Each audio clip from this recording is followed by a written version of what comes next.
Olá, amigos do Grupo Espírita André Luiz, que a paz do Senhor seja em nossos lares e em nossos corações. Aqui estamos mais uma vez felizes pela oportunidade que a casa nos dá de comentarmos a respeito do Livro dos Espíritos. Hoje nos foi solicitado que refletíssemos a respeito das questões 997 e 998 desse livro, que se encontra na última parte, que diz das esperanças e consolações. Mas essas questões estão sob o subtítulo, nesse capítulo, de expiações e arrependimentos. Mas para fazer isso, hoje vamos fazer de forma diferente. Vamos trazer um outro livro da codificação que se chama O Céu e o Inferno. Fazemos isso porque como uma homenagem, porque não poderíamos nos esquecer da data de ontem, do dia 1º de agosto de 2020, onde comemoramos 155 anos de lançamento deste livro, O Céu e o Inferno. Para quem ainda não leu, fica a dica de ainda não perder essa encarnação sem ler esse livro, pois ele nos fala a respeito do temor da morte. Ele nos traz as impressões dos espíritos já desencarnados e como eles se sentem do outro lado da vida. Ele é dividido em duas partes. Numa primeira parte, Kardec vai comentar a respeito dos conceitos que temos de céu e inferno, de anjos e demônios, à luz da doutrina espírita. Vai nos falar também do Código Penal da vida futura, vai nos falar da antiga proibição mosaica, das evocações dos espíritos. Então, Kardec, nessa primeira parte, ele nos dá a base para o entendimento da segunda parte, onde nessa segunda parte é uma segunda parte mais prática, onde Kardec nos traz os diálogos que obteve junto aos espíritos desencarnados e essas impressões, então, que eles têm da vida após a morte.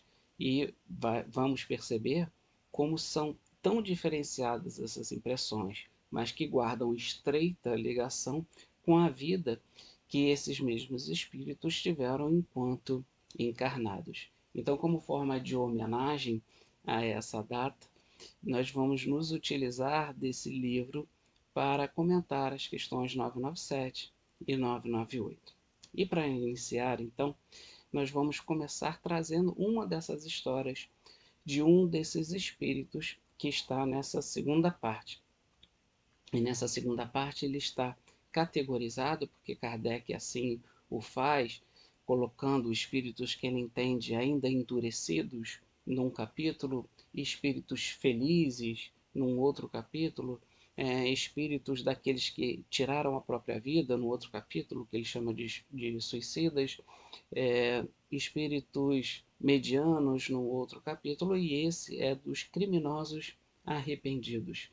E nós temos uma história muito interessante, uma história real, que ocorreu na França, naquela época, de uma casa reconhecida como uma casa mal assombrada.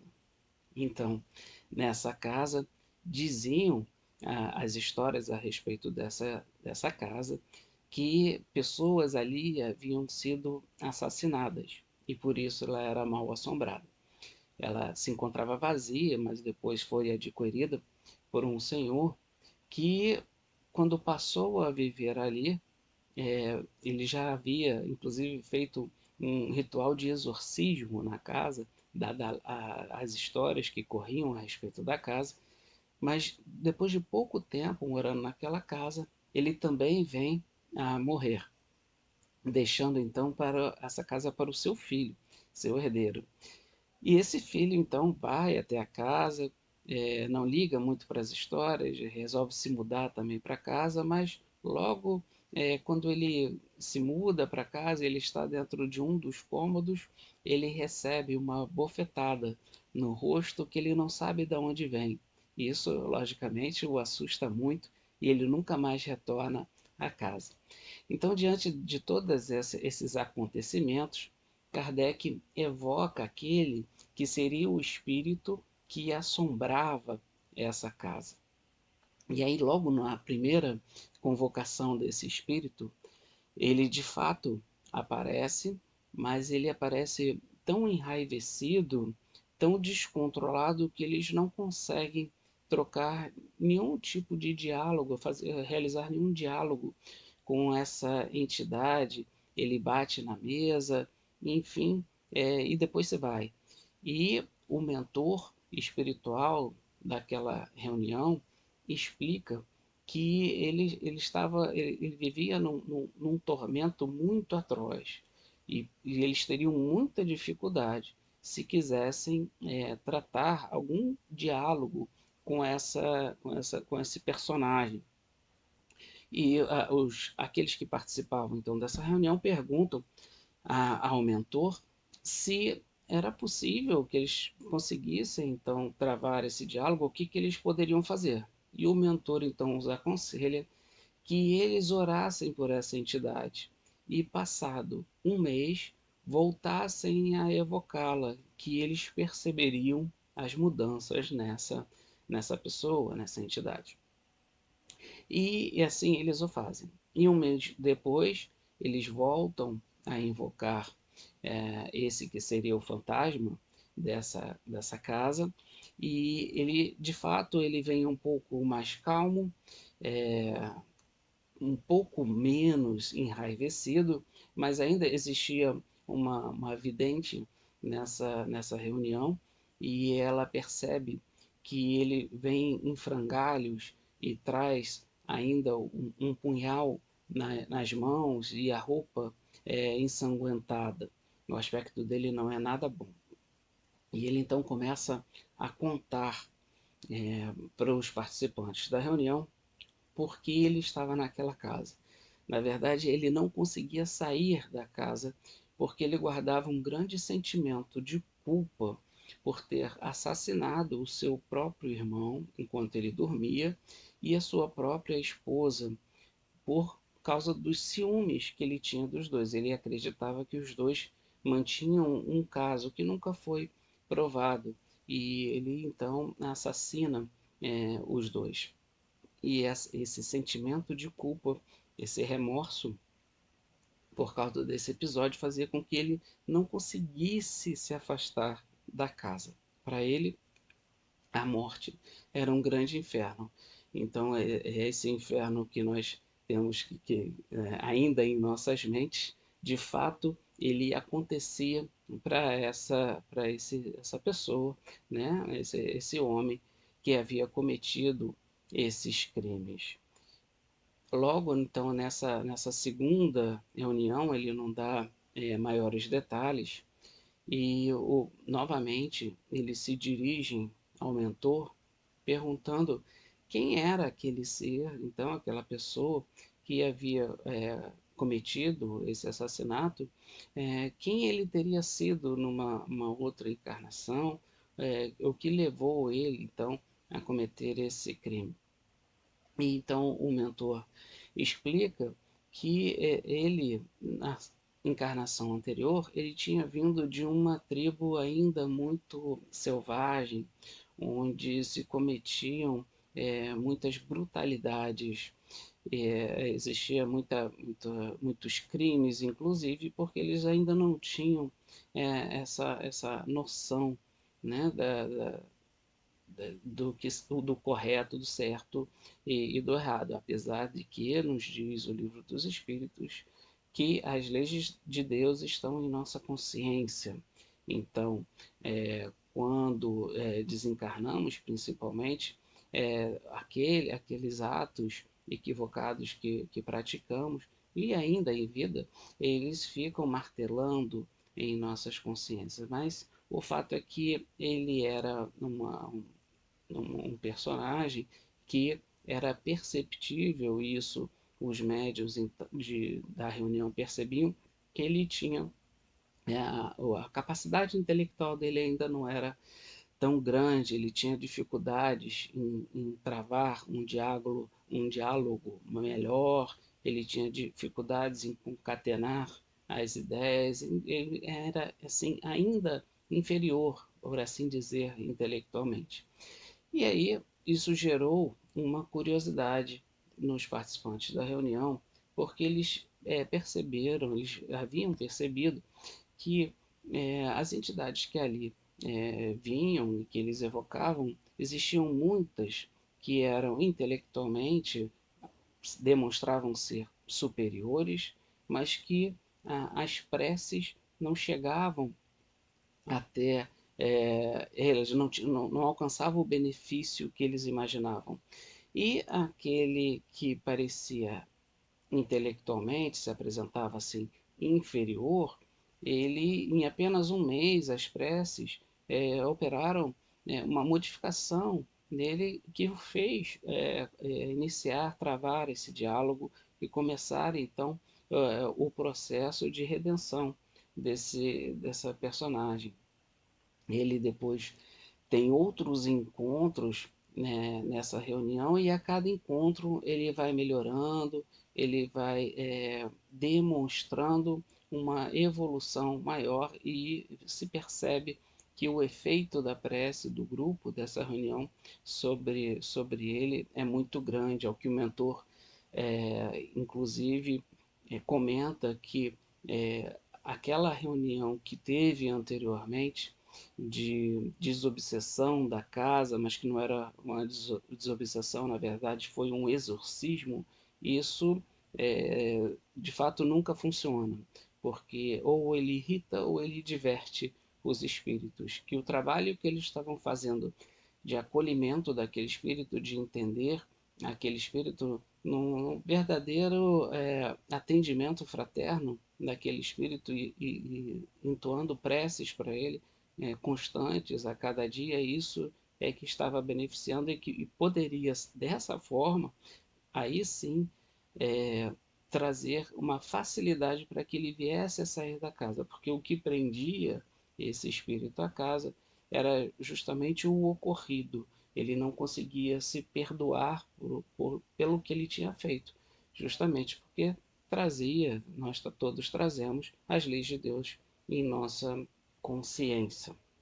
E aí nós temos então a questão 997, vamos a ela. Na questão 997, Kardec vai perguntar para os espíritos: vêem-se espíritos de notória inferioridade, acessíveis aos bons sentimentos e sensíveis às preces que fazemos por eles. Como se explica que outros espíritos que deveríamos supor mais esclarecidos revelem um endurecimento e um cinismo que nada pode vencer?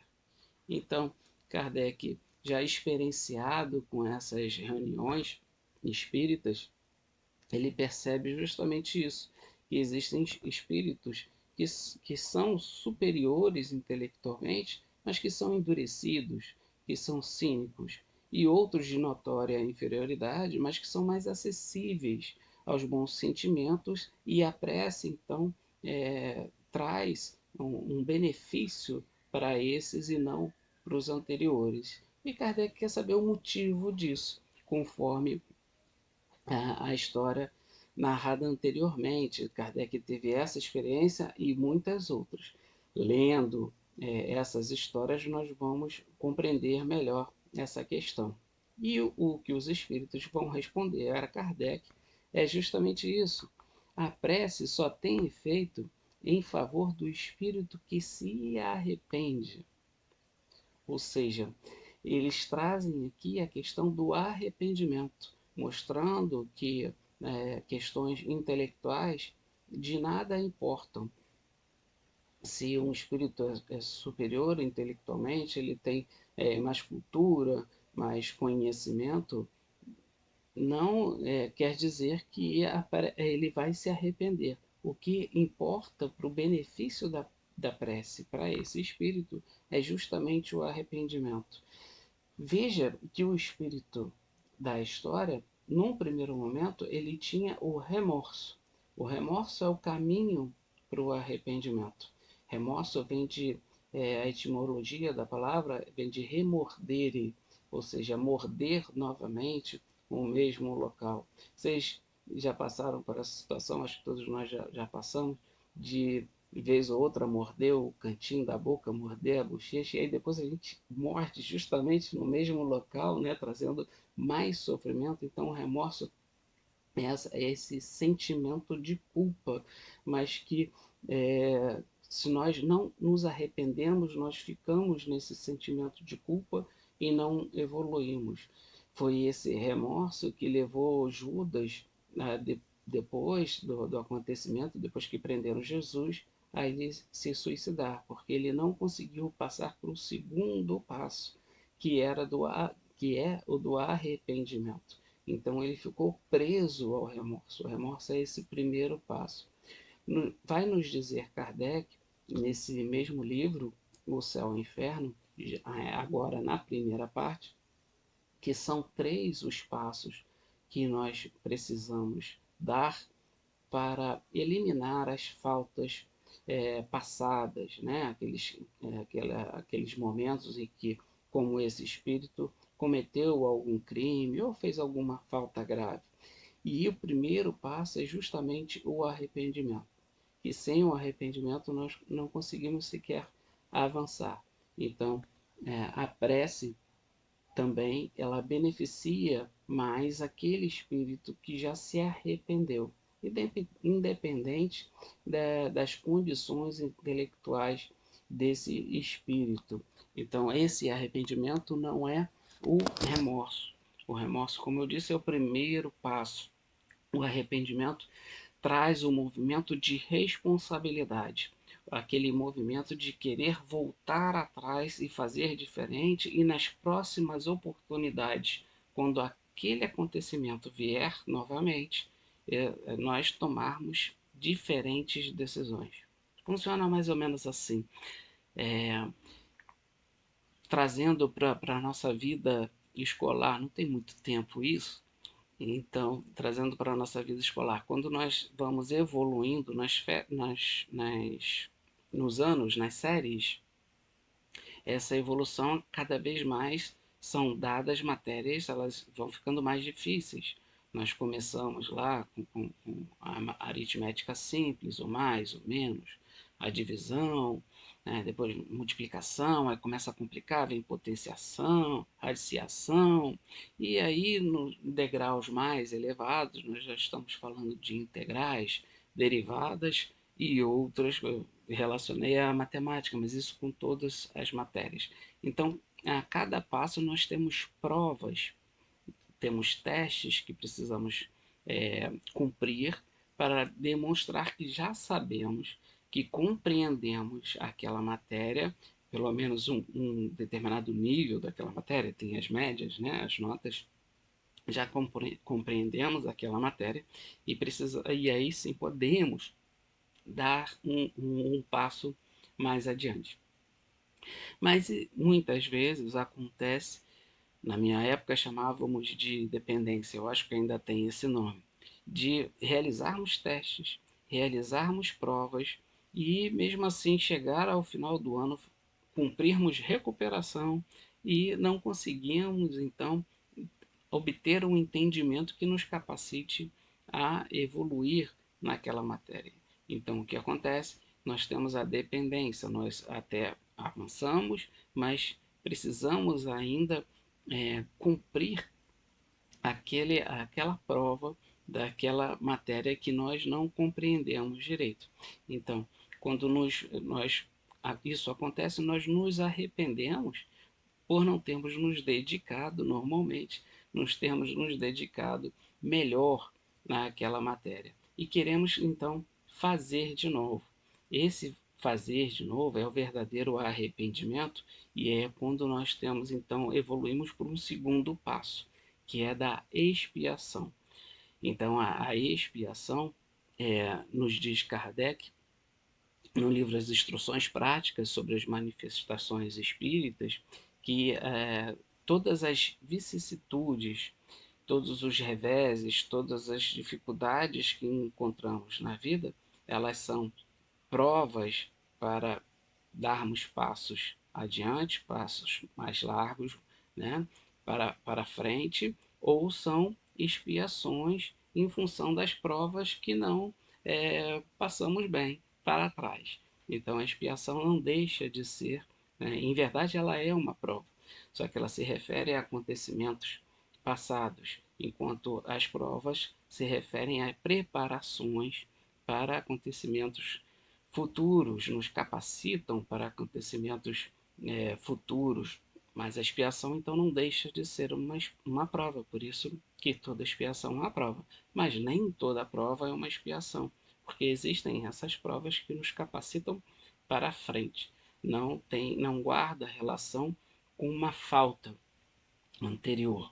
Então, esse segundo passo para nós eliminarmos as nossas faltas passadas, depois de ter passado pelo arrependimento, é então a expiação. E aí a expiação é o que os espíritos vão realizar a segunda pergunta. Eles nos perguntam assim, na 998.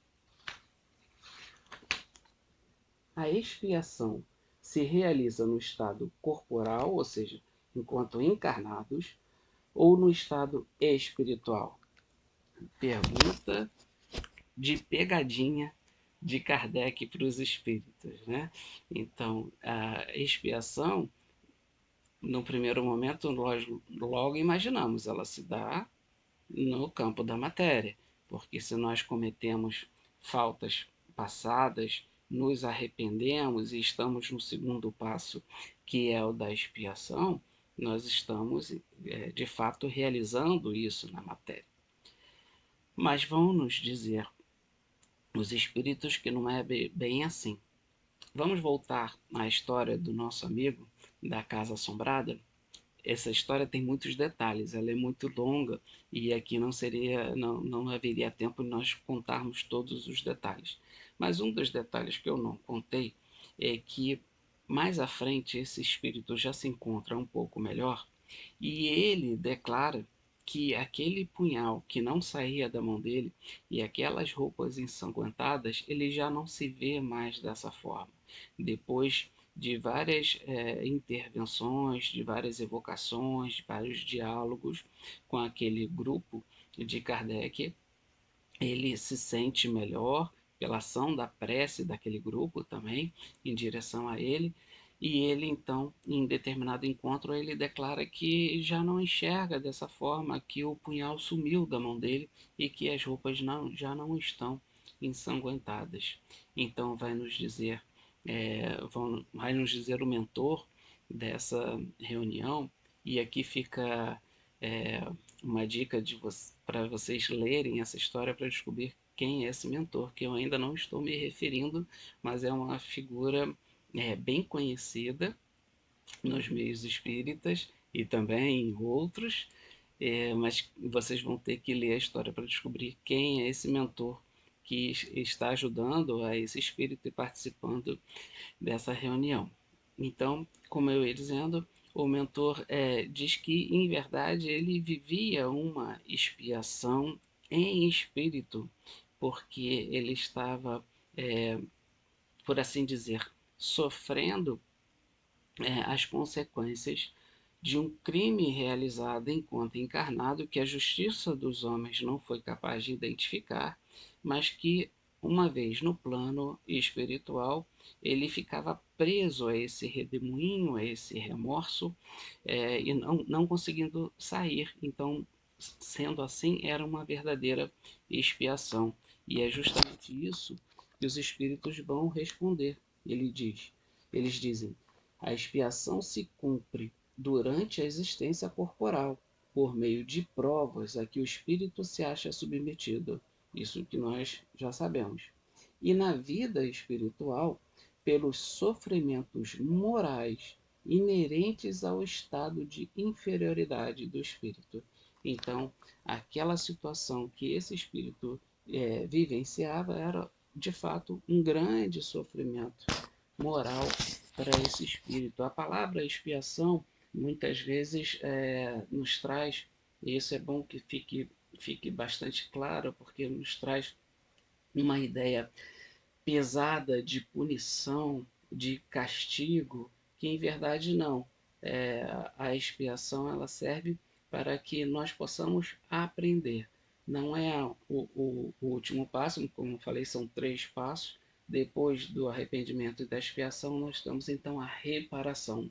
Não é nos dado conhecer o futuro desse espírito, se ele reencarnou, com certeza reencarnou, mas como reencarnou, quais seriam as dificuldades desse espírito, com quem ele reencarnaria, se já reencarnaria com seu irmão ou não, novamente com a sua esposa ou não, nós não sabemos disso. Não sabemos que tipo de expiação ele passaria e de que forma, ainda no futuro, ele poderia reparar o erro que ele cometeu.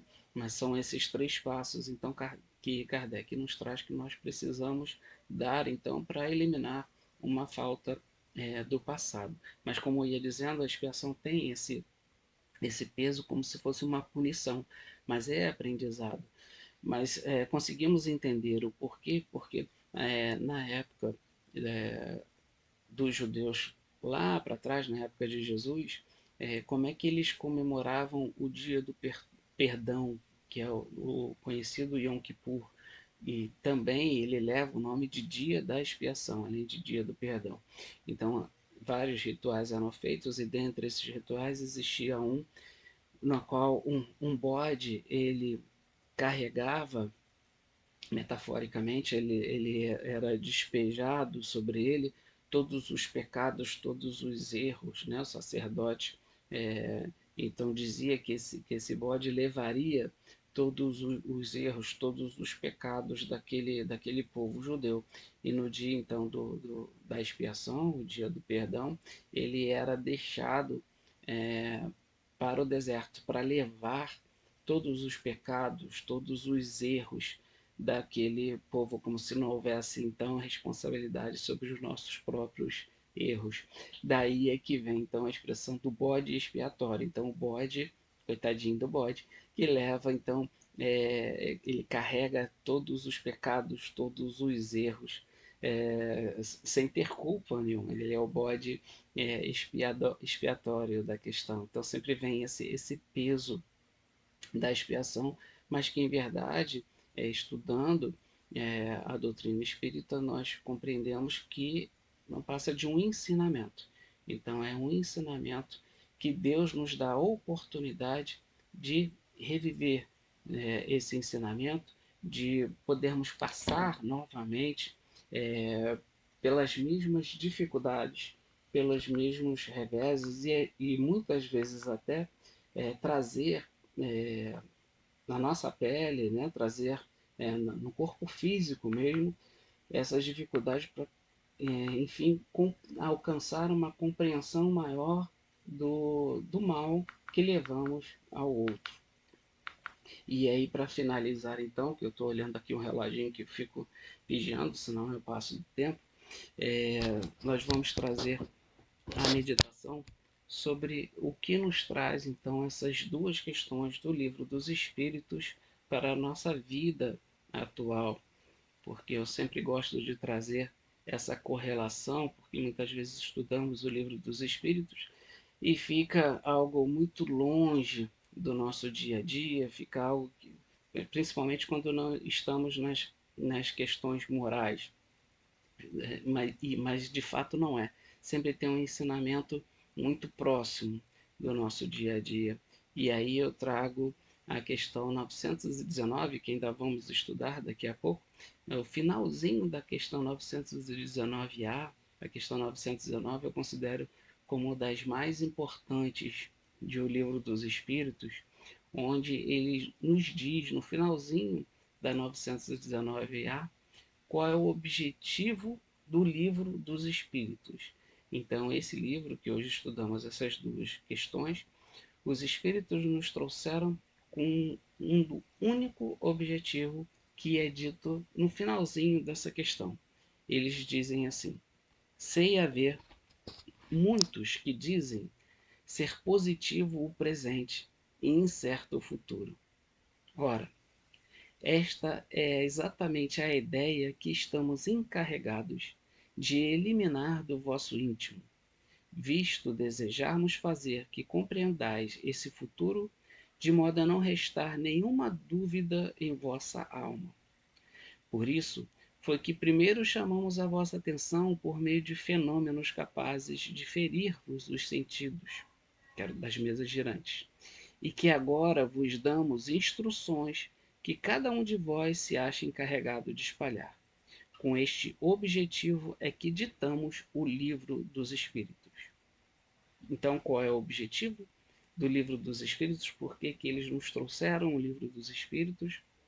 Para que nós possamos entender que o futuro ele não é incerto, como costumamos dizer.